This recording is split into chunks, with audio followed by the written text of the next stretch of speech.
Hey guys, welcome back to our channel. இன்றைக்கி நம்ம வீடியோவில் பேர்ஷியன் கேட்ஸுக்கு ஹோம்மேட் கேட் ஃபுட் எப்படி பண்ணுறதுன்னு சொல்லி பார்க்கலாம். ட்ரை ஃபுட் சாப்பிடாத கேட்ஸுக்கு இந்த கேட் ஃபுட் ரொம்ப ஹெல்ப்ஃபுல்லாக இருக்கும். வாங்க இப்போ எப்படி பண்ணுறதுன்னு சொல்லி பார்ப்போம். ஃபர்ஸ்ட் இந்த ரெசிபி பண்ணுறதுக்கு 1/2 kg சிக்கனோட ஈரல் வாங்கி அதை நல்லா வாஷ் பண்ணிவிட்டு ஈரல் நல்லா முங்குற அளவு தண்ணி ஊற்றி 3 விசிலுக்கு ப்ரெஷர் குக் பண்ணி எடுத்துக்கோங்க. நம்ம வீட்டில் வளர்க்குற பெட்ஸுக்கு ஹோம்மேடாக ஃபுட்டு செய்யும்போது எப்பயுமே அதில் சால்ட் ஆட் பண்ணக்கூடாது.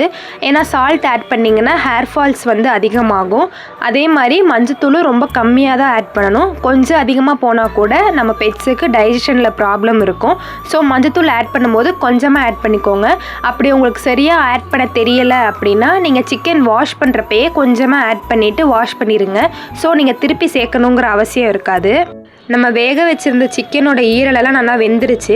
இப்போ இதை ஒரு மிக்சர் ஜாருக்கு மாற்றி வேக வச்சுருந்த தண்ணியையே கொஞ்சம் கொஞ்சமாக ஊற்றி நல்லா பேஸ்ட் மாதிரி அரைச்சி எடுத்துக்கோங்க. நான் இன்றைக்கி சிக்கனோட ஈரல் மட்டுமே எடுத்து செஞ்சுருக்கேன். யூஸ்வலாக நீங்கள் சிக்கனாக வாங்கி அரைக்கிறப்ப நிறையா வேஸ்டேஜ் ஆகும், அந்த எலும்பெல்லாம் எடுத்துட்டோன்னா. இதே நீங்கள் ஈரலாக ஒரு 1/2 kg வாங்கி அரைச்சிங்கன்னா கொஞ்சம் கூட வேஸ்டேஜ் இருக்காது. அதுவும் இல்லாமல் சிக்கனோட ஈரல் கொஞ்சம் டேஸ்டியாகவும் இருக்கும். ஹோம்மேட் கேட் ஃபுட் ரெடி ஆயாச்சு. உங்களுக்கு இந்த வீடியோ பிடிச்சிருந்துச்சுன்னா மறக்காமல் லைக் பண்ணி சப்ஸ்கிரைப் பண்ணுங்கள். பாய்.